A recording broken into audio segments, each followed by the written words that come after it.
Good evening, everyone. Welcome back to the Bundesliga Show, brought to you by Over the Bar and in partnership, of course, with Bundesliga boxes.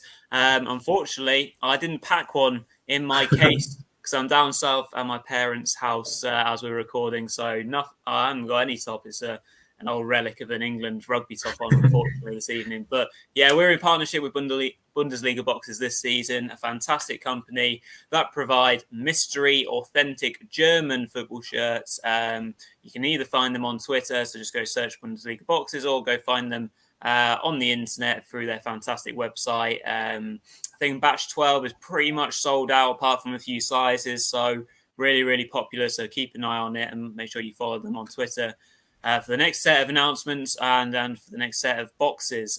So we're really excited to sport their shirts and hopefully get ourselves a few more in the next set of batches as well. So yes, welcome to everyone who's watching this evening, whether you're new, whether you're an old regular. Obviously another enticing weekend of Bundesliga action, goals everywhere. I think that we got set up perfectly on Friday night for an excellent weekend of entertainment. I think it was brilliant to get us kicked off.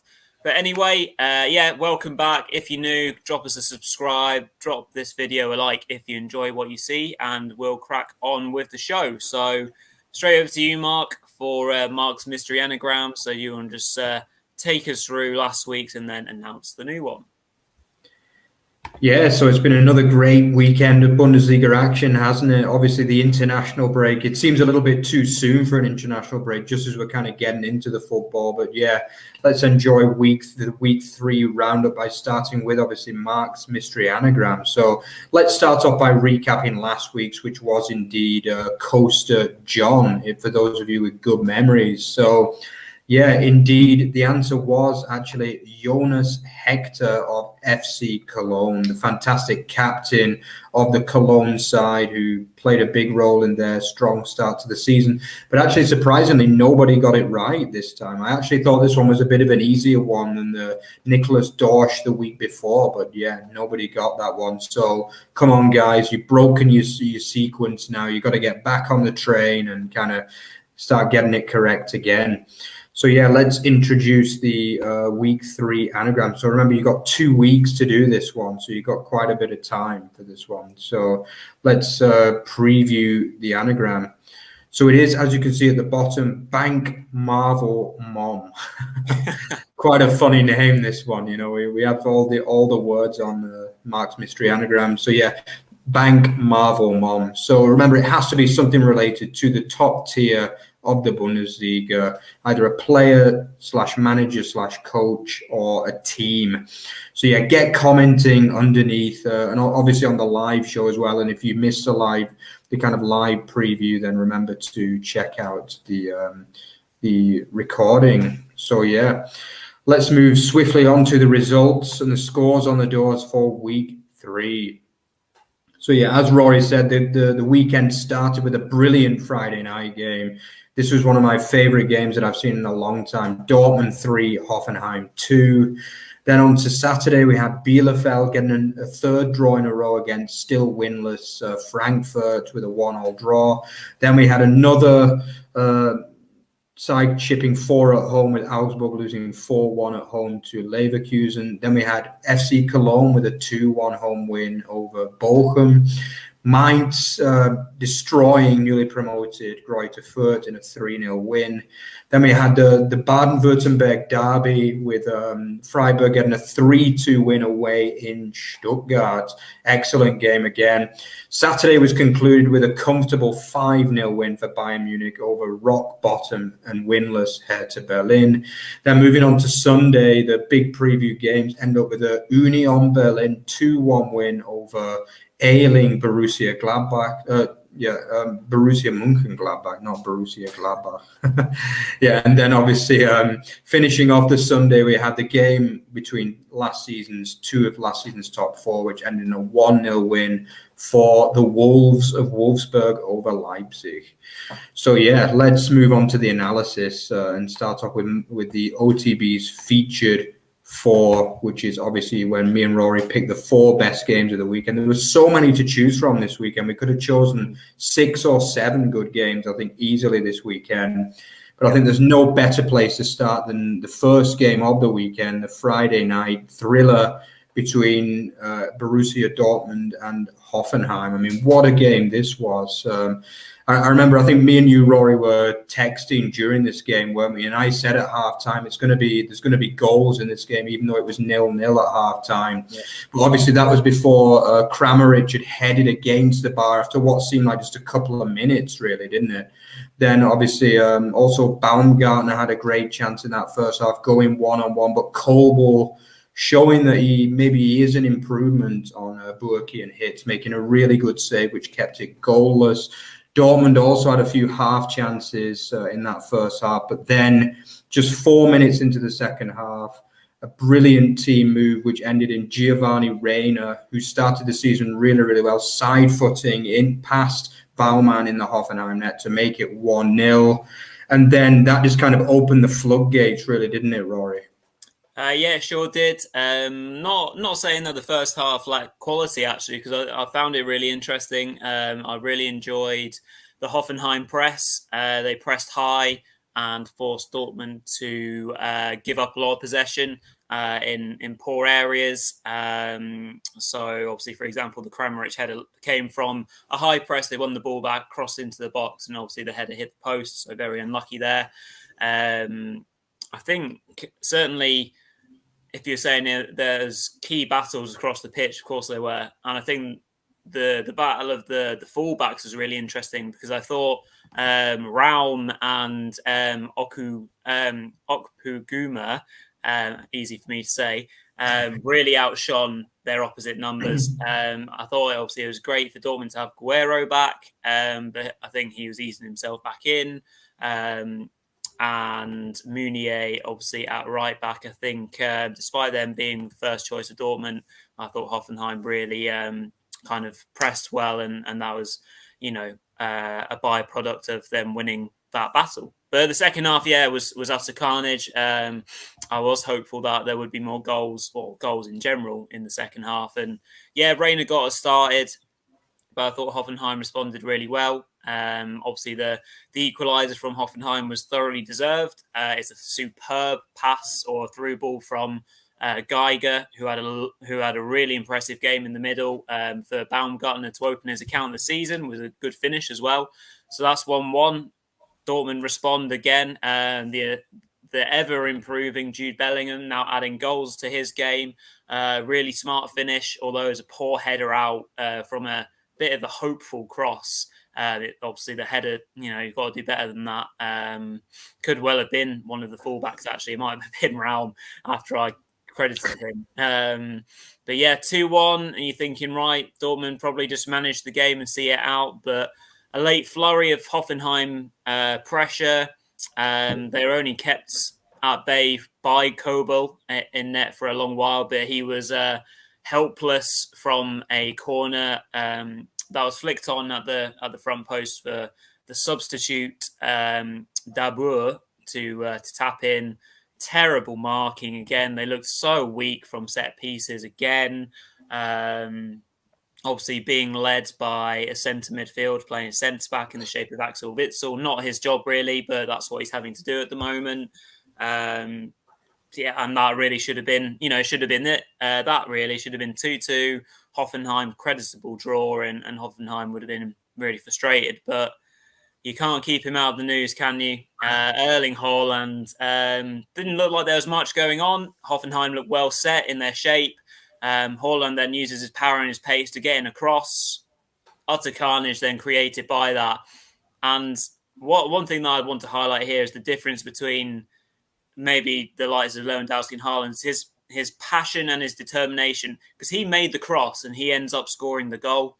He goes in there, he chases in there after his cross, a couple of deflections. Moukoko should score, but then he's there on hand for the ball falling into space, scoring in the only part of the net which he could because the angle wasn't really on him, and he smashes it in.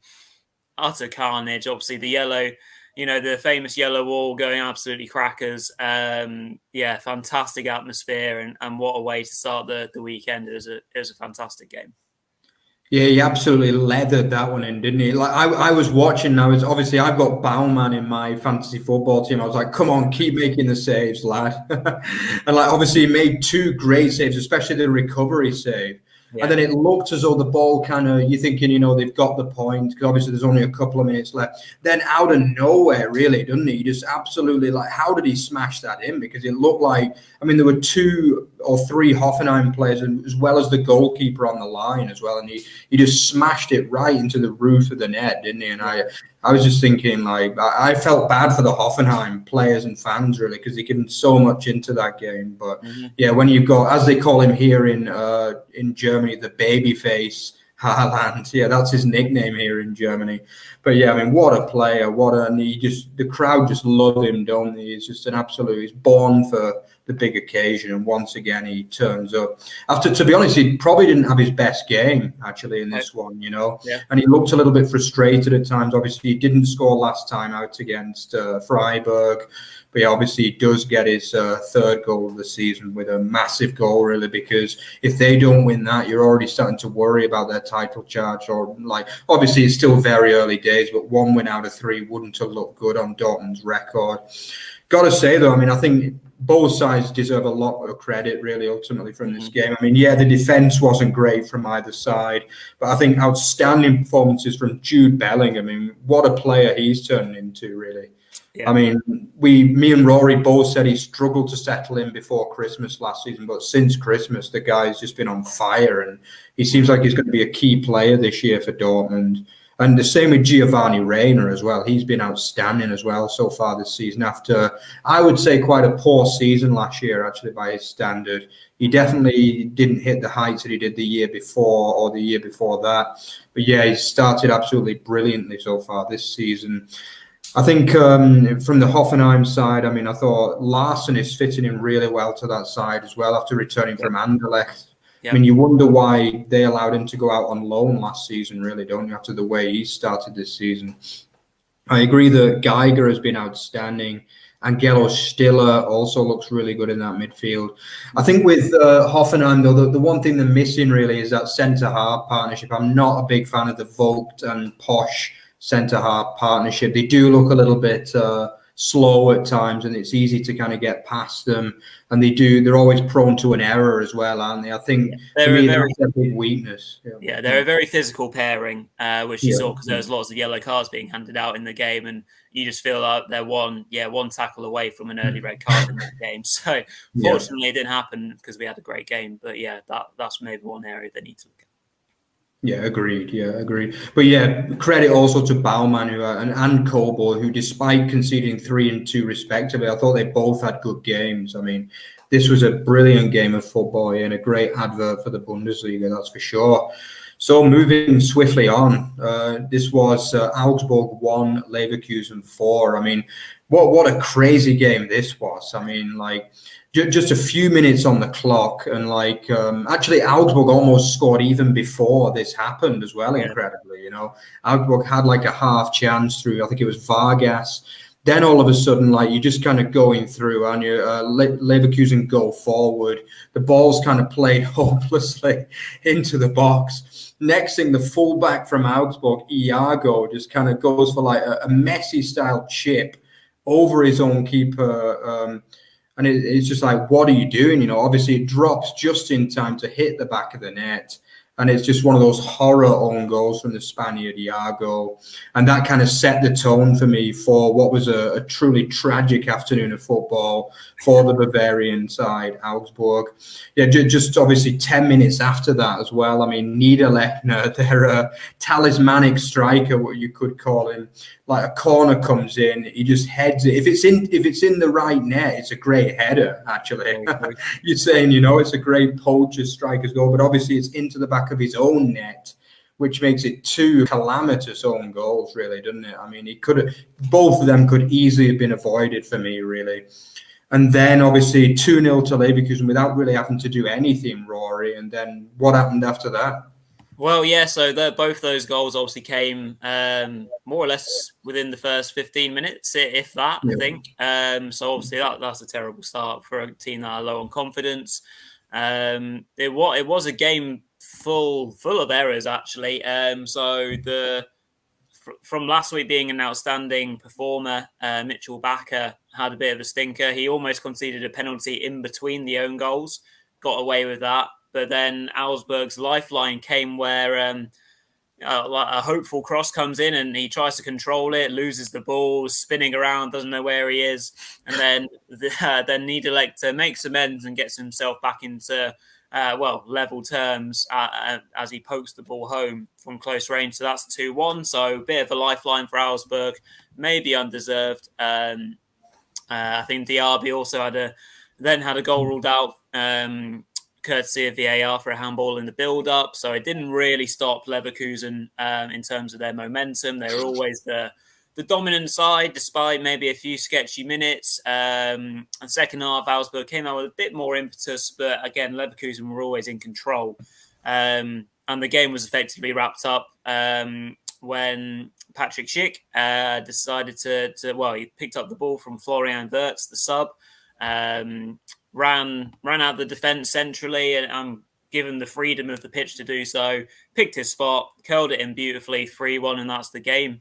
They're looking like hopefully they can rely on Patrick Schick this season. He looks like a more confident and clinical striker this season. He had his moments last season, but the Euros has obviously been a big boost to his confidence. So that's 3-1, and then the icing on the cake. Another error.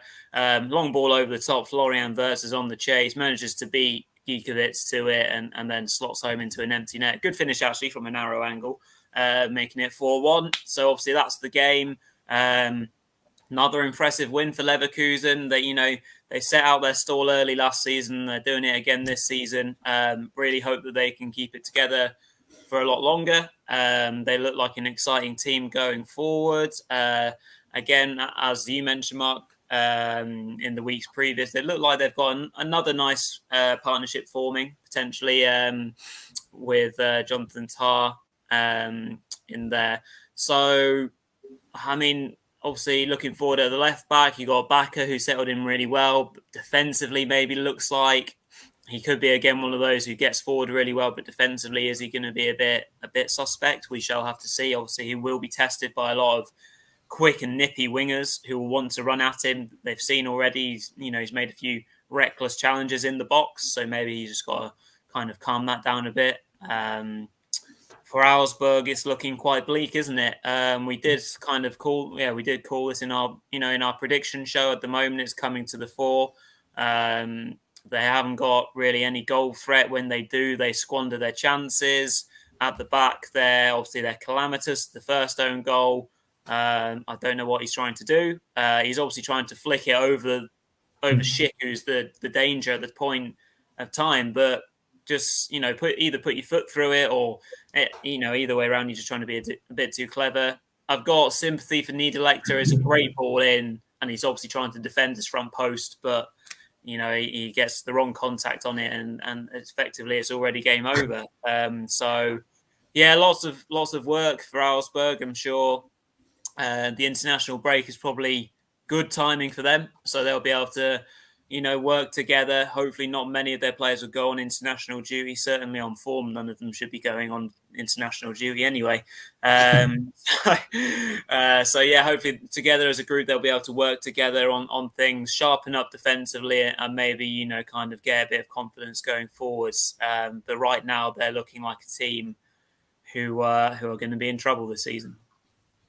Yeah, I was just watching that game, Rory, and I just couldn't believe how open Augsburg were, really. I mean, it was just, they were just so poor in this game for me, and I think really, really poor, almost to the same level as what Furth were in that game against Stuttgart for me. It was that kind of level of performance for me. It was like Leverkusen could just have had bags for us, couldn't they? I think they hit the post twice as well on top of the the four that they scored. They had obviously Diaby maybe slightly harshly disallowed in some ways, because I don't think there was really that much he could have done really to avoid that contact. But I think nowadays they have the rule that if you score using the hand in any way, then it has to be disallowed, But yeah, it could have been a lot more for Leverkusen. But yeah, I think they've got to sort that back line out first of all, haven't they? I mean, Iago, this was a horrible performance. It wasn't just the own goal, but also for the fourth goal as well. What was he doing for that one as well? Yeah. Just not good enough at the end of the day. I think Reece Oxford, who was good actually against Frankfurt last week, he just had a horror show in this game for me. A young, obviously a player that used to be highly rated. I think he was at West Ham, right? And he was quite highly rated at that time, but his career probably hasn't quite gone how he would have wanted, and now he's rocked up at Augsburg. But yeah, to be fair to the lad, he has started every game this season, which he didn't last year. Yeah. And yeah, obviously they've got big problems. You saw that Weinziel, the new Augsburg coach, was just tearing his hair out on the touchline. He realized he's got a very, very big job on.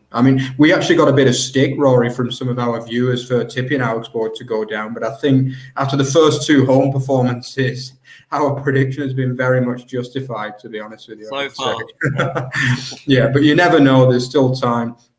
I think they need to get, obviously, Nicholas Dorsch as well. He was actually seen as a really big signing for them. They've got to kind of get him involved with games more as well. He's got to start taking a bit more leadership in that side, getting them forward a little bit more, because it's bleak for them at the minute. It really is bleak. But as for Leverkusen, for me, they've got a lot to look forward to at the moment. I think Schick and Diaby have been two of the best players in the Bundesliga in the first three rounds. I agree that despite Backer's poor defence, going forward is a real menace, and the same with Frimpong as well. Both of them get forward really well, despite the flaws defensively. But I think the Tar and Kusunu is looking a lot better for me. Obviously, Kusunu, I think they paid about 25 million euros for him, which is quite a big outlay. But he does look a lot more solid from what I've seen than obviously Tapsoba, who he replaced in the side. So, encouraging signs for Leverkusen that they could have a really good season and at least push for the top four this year, if not even the title, if things continue going this way.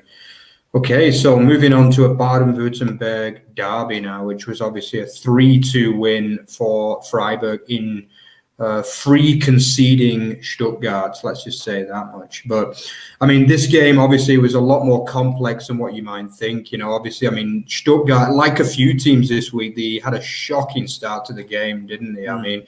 Obviously another team this week that found themselves 2-0 down after just 9 minutes, and it was actually a double from the Korean striker Woo Young-jong. Actually, obviously the first goal was a brilliant header from Christian Gunter's ball in. The second one was like a mistake really from the keeper, Florian Muller, who didn't have his best game, did he? Let's be honest, for Stuttgart. But it was a brilliant finish, to be fair, from Woo Young-jong. He hit it on the kind of half volley right into the top of the net, really. It was a kind of similar finish to Haaland's against Hoffenheim, really, I would say, this one. Great finish. So a player that I've seen quite a lot of over the last couple of years, and surprised that he doesn't get a bit more game time for Freiburg, actually, the Korean. But yeah, obviously off to a brilliant start, and then the goals just kept flowing, didn't they, Rory? Really? Yeah, they sure did. Obviously, with my soft side for Stuttgart, it's the worst possible start you can make, especially in a team that's got so many injury worries right now. The team's sort of kind of struggling. So with all that in mind, the one thing that you don't want to do is concede goals early and make the job even harder for yourself, which obviously is exactly what they did.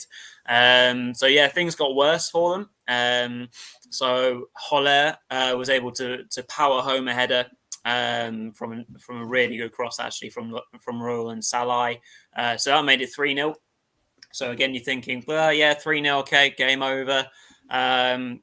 But there came a bit of a charge just on half time. So first off, we had Mavropanos, the centre back of Stuttgart, kind of basically taking things into his own hands, saying, right, sod this, I'm off. So he went on a charge forwards in open play, got a few little lucky deflections, and then collected a 1-2 off Al Gadoudi.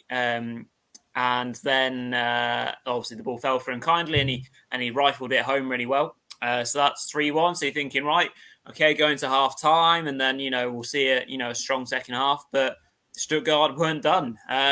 Again, they went on the attack. A couple of crosses kind of went through the Freiburg area.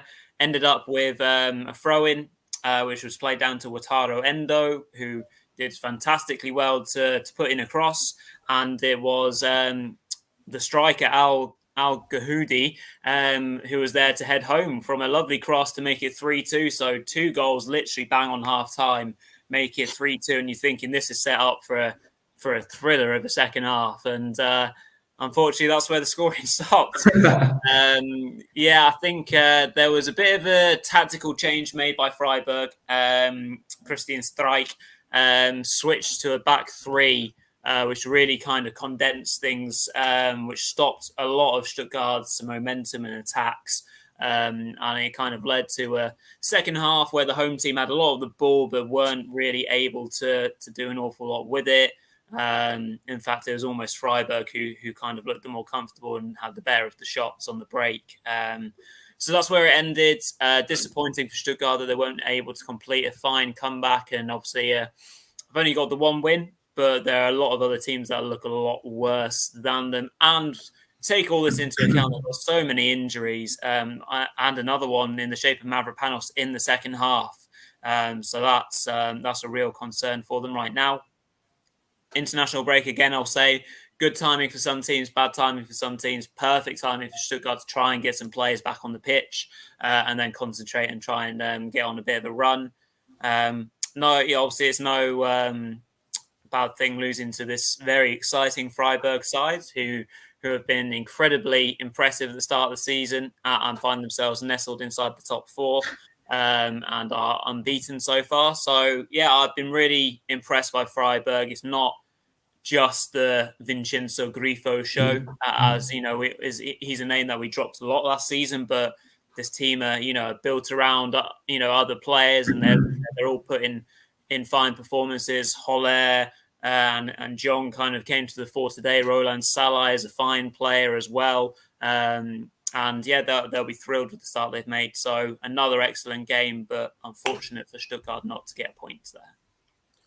Yeah, I think one man that's got to get a lot of credit for this victory for Freiburg is Christian Streich, as you say. I mean, obviously, like the first half was a great start, but then he's obviously not happy with what he sees in the last 5 minutes. He makes a triple substitution at half time. Like, it's not often that you see a team that are winning away from home at half time make a triple sub, But he actually brought on Eggestein, who was the big signing from Werder Bremen, like kind of holding midfielder. He did really, really well to kind of break up the play from Stuttgart in the second half. They played a lot more on the counter. Salah had another couple of chances in that second half, which could have really finished the game. He was brilliant, Roland Salah, and he really is a good player that I think Freiburg are lucky to keep on to year in, year out, really. I mean, we talk a lot about Grifo, but Salah is every bit as good as far as I'm concerned, And you saw the celebrations from Streich at the end. He's usually a very placid man, isn't he, Christian Streich?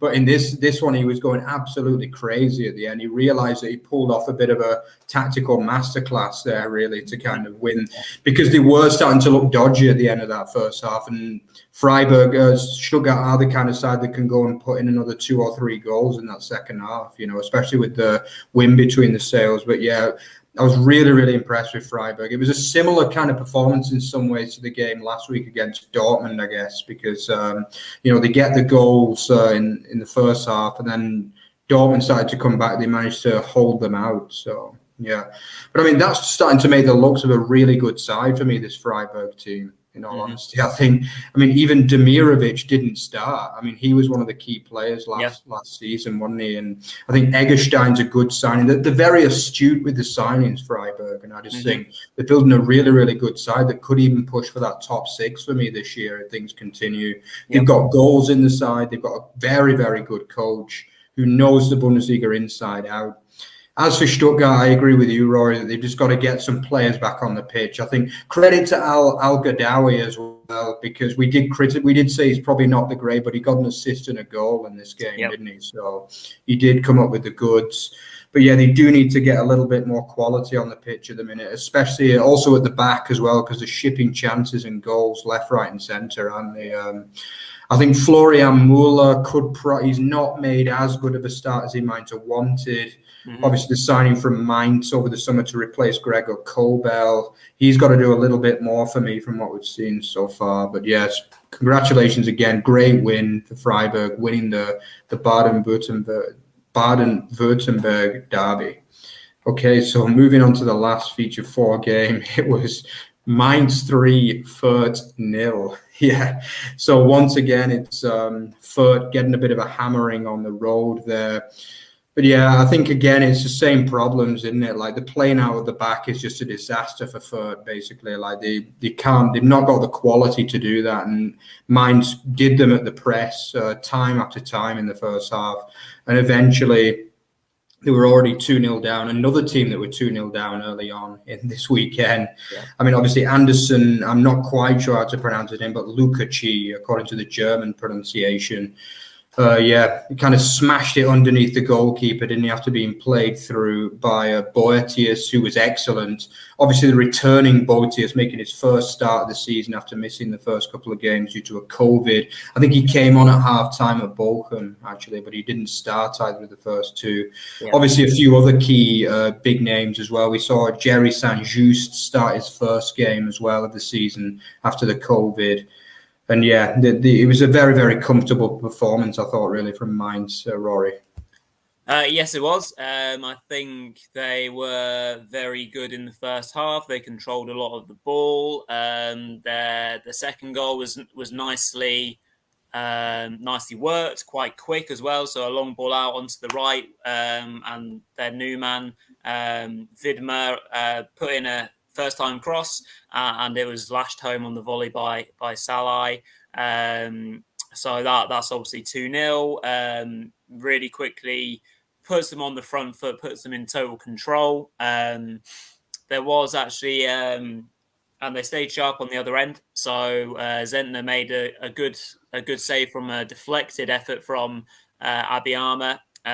So that kept it at 2-0. I think that was getting on towards half-time. So could have given Furth a foothold in the game, but it wasn't to be. And then a similar sort of pattern in the second half. Mainz were given a penalty earlier on in the second half. It was actually overturned for offside. So again, Furth getting away with one there. And then a fine late strike to make it 3-0 after really good work from Onsiwo. He did really well to get in across for Stoiger to tap in to make it 3-0, to make it a perfect afternoon for Mainz. The 05ers did well to react to their beating and a very good beating by the other newly promoted side, Bochum. So I did think that they would bounce back, and they've done it really well. It looks like Fürth might have to rely on the strength of their home form and the support of their fans, maybe to get them over the line on a few occasions at home to get them critical points. Obviously, right now, they're sitting in the relegation playoff place, 1 point. Ultimately, the teams that are down there, you've got Gladbach on 1 point, Frankfurt on 2 points. So you'd expect those two to move up away from trouble, and a few others maybe to drop down yet, with maybe Bielefeld and Bochum being slightly closer to that group as the season goes on. So I think they know what ultimately they have to do against the teams that they'll play later on in the season. Although Mainz aren't technically like a guaranteed top 9 team, they're in a good moment right now, and they're playing some good football. So I always thought they'd be up against it. So work for them to do, certainly defensively, like you said, trying to maybe simplify things, especially away from home again. Maybe just be a bit boring and try and play off Hargurta and then get Abiyama in the game that way. But anyway, obviously they'll be reliant on their home form, I would think. But yeah, good win for Mainz, and they look really strong. Yeah, I think obviously the coach, Stefan Leitl, is well known for being the third coach. He's well known for being a guy that wants to play football, But I agree that you can't be doing that away from home in the Bundesliga when teams press so high. You know, I mean, we've seen them get done against Stuttgart, and now pretty much the same against Mainz. They didn't concede quite as many chances against Mainz as against Stuttgart, but it was still a hammering, really, let's be honest. For me, they've got to kind of take a leaf out of the Bochum book, try to aim to be a bit more compact.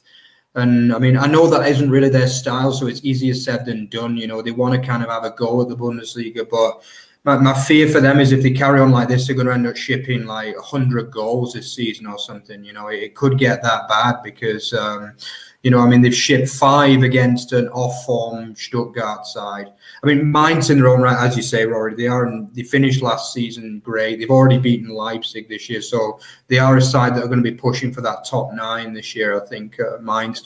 But still, it doesn't really fulfill you with hope considering they've got to go to the likes of Bayern, Dortmund, Leipzig. Do you know what I mean? Yeah. I mean, it's going to be a hard season for them if they continue in this vein. And for me, there's got to be some kind of point where they've got to say, you know, we've got to tighten up. Look at the likes of Bielefeld last season, what Bochum have done to a slightly lesser extent this season so far. They've got to find a way to tighten up. Otherwise, they're going to, do you know what I mean? They're going to lose every away game, basically. It's really interesting to see the comparisons between the two teams that came up this season and last season, because you've got Bochum, who are almost like a mirror image of Bielefeld, and you've got Furth, who are very similar in the way that they want to play compared to Stuttgart. Stuttgart just had that bit more about them, that forward, that goal threat that they already maybe had more established. So yeah, it is really interesting to see those comparisons. But yeah, I agree. I think they do need to tighten up and maybe just draw a line under it sometimes. Yeah, I think the key, though, is that Stuttgart had a lot of kind of experienced campaigners, like the likes of Gonzalo Castro. I don't know if you remember, he had a great start to last season. I mean, I was a little bit surprised to see he got released in the summer, actually. I thought that was insane. I mean, whether it was a contract issue, maybe he wanted too much money for a 34-year-old, I don't know. But I was absolutely flabbergasted by that one because I thought he was great, especially in the early days of last season for Stuttgart with his experienced head. Maybe if Furth can kind of get someone like that. I mean, I know probably their most high-profile player is probably Jethro Williams, who they brought in. Obviously, I think he played a little bit at Newcastle, so he has some Premier League experience. Maybe, you know, I think he's a fullback. I'd like to see the likes of him, a little bit more experienced heads in there for Furth. So just so they can be a bit more competitive because, I mean, obviously they did well to get that point against Bielefeld last week, but they can't keep getting battered like this on the road. Otherwise, they're going to get left well adrift by the time Christmas comes, really, unfortunately. You know, but they've still got a point on the board. They're not bottom of the league, so it could be a lot worse, I guess. But as for Mainz, yeah, another clean sheet. Great reaction to last week's defeat at Bochum. Okay, so let's continue with our other 5 games of this weekend. So there were some other good ones as well in there. No better place to start than Bayern's 5-0 thrashing of Hertha Berlin, really. I guess the big point there was a hat-trick from Lewandowski. I think, again, though, Hertha, like, David Selke, like our Bundesliga favourite guy, David Selke, missed 2 good chances at 0-0. I say good chances, they were kind of like half chances, really, I guess. But I just want to know that. I just can't understand why Hertha are starting him up front, though, to be honest with you, because after what I think we said it last week as well, it doesn't make sense to me because his record is poor. They've got a lot of quality in the side. What's happening at Hertha, Rory? Like, why are they not doing it at the minute?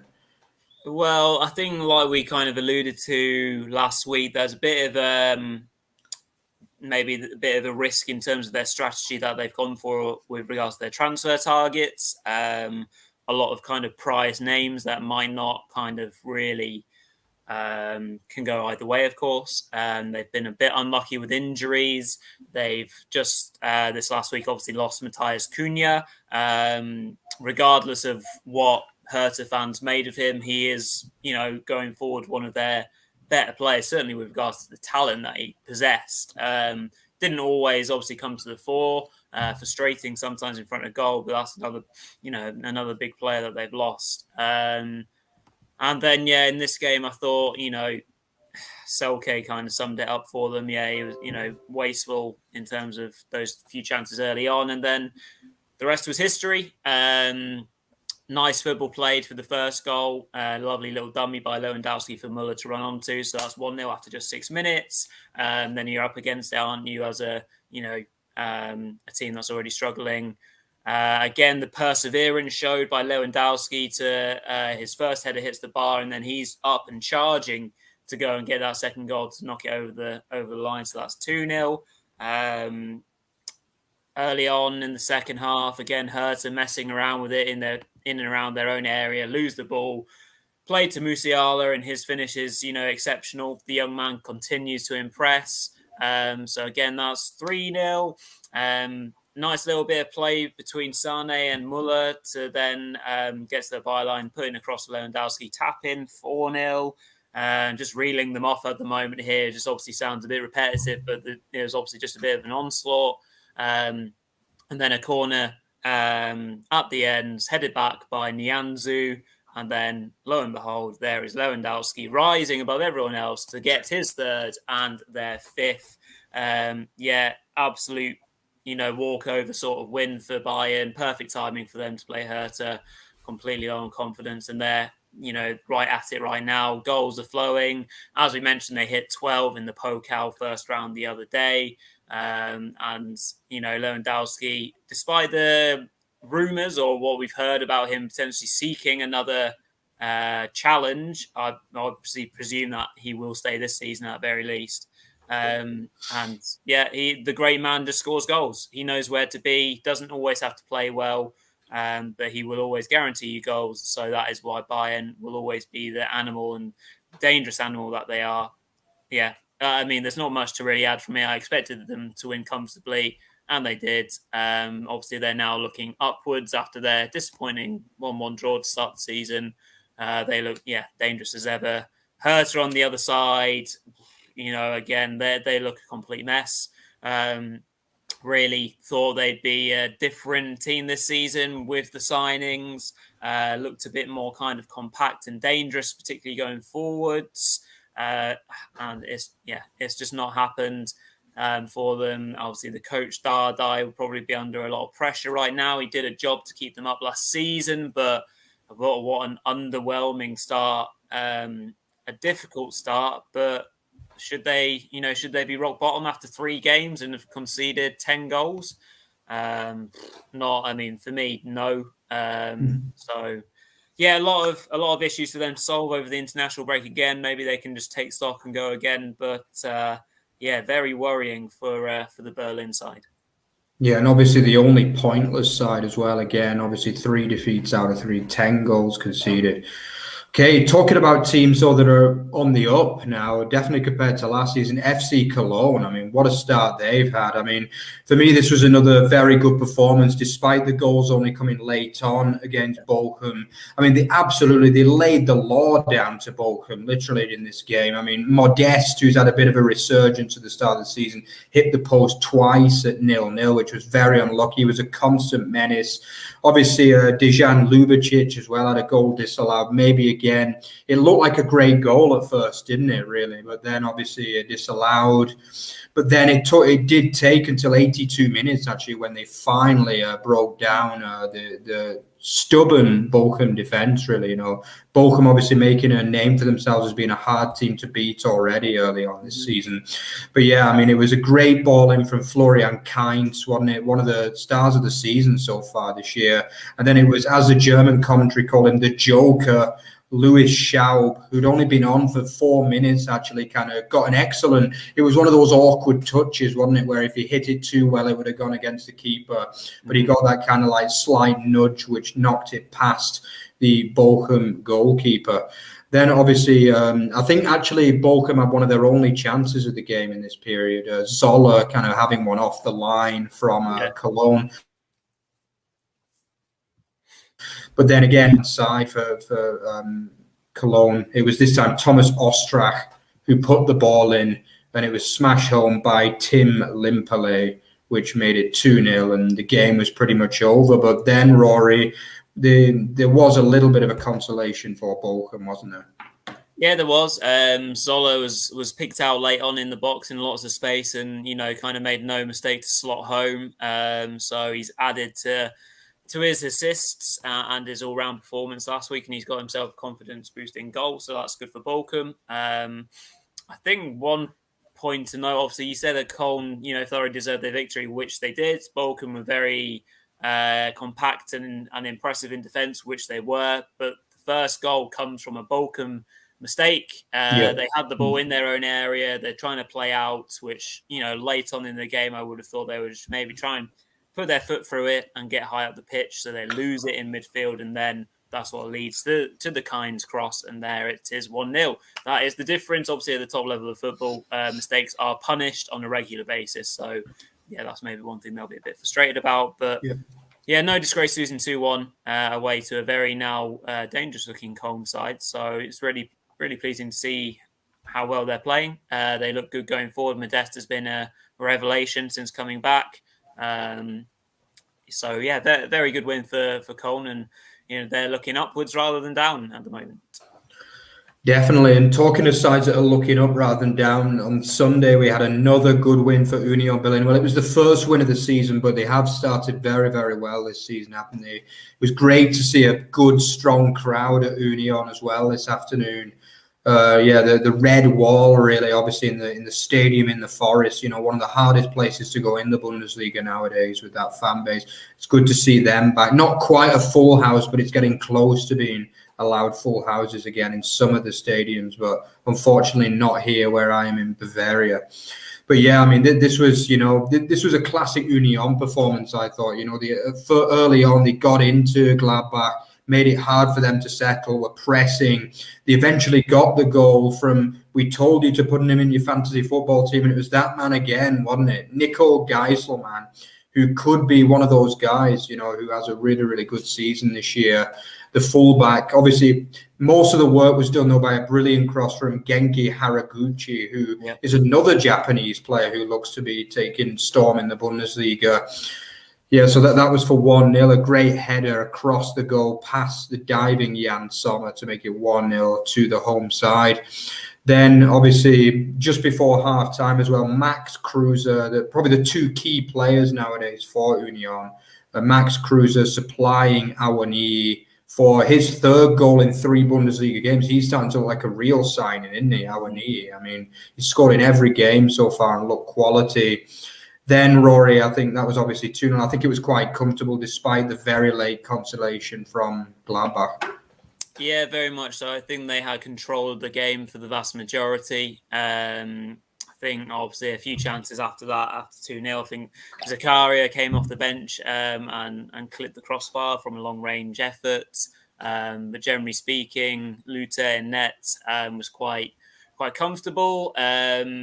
Obviously, the late goal came from good work from Stindl to play in Benej, whose shot was saved, and then it was on to Hoffmann to slide home 2-1. There was a final last chance actually for Gladbach to steal an unlikely point as Elvedi flicked on the long ball, and it was Patrick Herrmann who had a shot into the side netting. So yeah, he could have maybe stolen a point late on in the day, which would have been good for Gladbach given the situation they find themselves in. And they find themselves in very low down in the league, low on confidence, low on players in terms of their injury list. So again, good timing for them to hit the international break. Obviously, a lot of teams who would probably be happy for it right now. But Union continue to impress.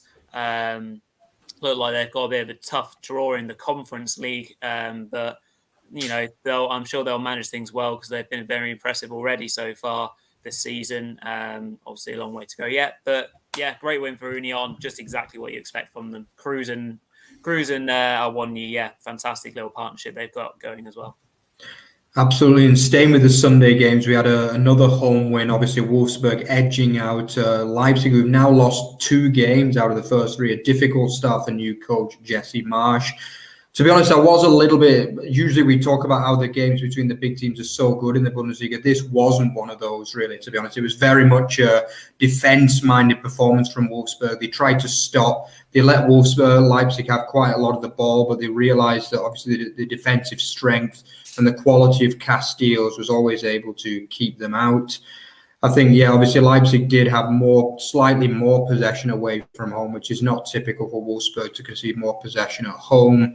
But I mean, the goal in the end obviously came from a bit of a mistake, really, from the usually reliable Galazzi, who has been very good over the last 12 months or so. Like, he spilled across from Baku into the line of another fantasy football legend, Jerome Roussillon, who just kind of comfortably and easily side-footed in. More to speak about Roussillon, though. He was probably the man of the match in this game. The guy was an absolute rock at the back. Obviously, Leipzig did put quite a lot of pressure on towards the end of the game, pushing for that equaliser. But some of the tackles that were coming in from Roussillon, Wolfsburg, they're not the most attacking side in the world, especially when they get 1-0 up against better teams. But for me, they saw it out quite comfortably, Rory, really, in this one. Yeah, they did. The inconsistencies of RB Leipzig's strike again. Obviously, it's no disgrace losing to Wolfsburg away from home, far from. But yeah, it's a bit of a tetchy performance from both sides. Obviously, the first half took a little while to get going. A couple of chances for Silva and Simican. And as you said, the one goal was a bit of an error by the keeper Galacci. And the Wolfsburg rear guard were able to hold out after the goal. So fantastic for them. Top of the table, obviously, again, they just sneak under the radar, don't they, Wolfsburg? Well, it's not like we've spoken that much in detail about them. I'm not sure if they featured in any of our featured 4 sections yet. But they they do what they do. 1-0 win against an impressive RB side who were on form. You've got to hand them credit for that. They've not lost any players. They've recruited smartly, not loads of big signings, but the Nemecha twins, making Maximilian Phillips loan permanent, smart business. So, they go from strength to strength, and long may it continue, because I'm a big fan of, the way that they play football. Impressive start for the coach. Yeah, obviously a lot of people not really criticizing, but a lot of people were skeptical about Mark Van Bommel. Yep. And you got to wonder, Oliver Glasner, he's going to be looking over his shoulder and thinking, why did I leave?